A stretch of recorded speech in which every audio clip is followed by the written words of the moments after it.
Tešíte sa na ten dokonalý sladký vychladený melón, otvoríte ho a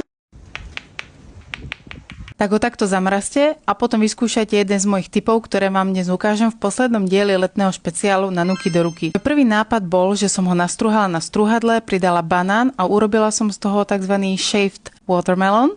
A výsledok? Moje ruky skoro zamrzli, kuchyňa vyzerala ako po bitve a chuťový zážitok, no povedzme si, neohromil. Tak som to vzala do vlastných rúk a to doslova. Použila som na to Bravo Life mixér, hodila doň nakrájaný zamrznutý melón s banánmi, chvíľu mixovala a voilà, zázrak sa stal. Vznikla neskutočne krémová, lahodná zmrzlina, ktorá dokonca držala svoj tvár a nepadla mi na hlavu. A to úplne bez pridaného cukru alebo nejakej laktózy v podobe mlieka alebo jogurtu. Kto by to bol povedal, že z nezrelého melóna môže byť takýto skvelý dezert. Táto séria na Nuky do ruky bohužiaľ skončila, ale určite sledujte profil Bravo Life, kde o chvíľu začneme ukazovať jesenné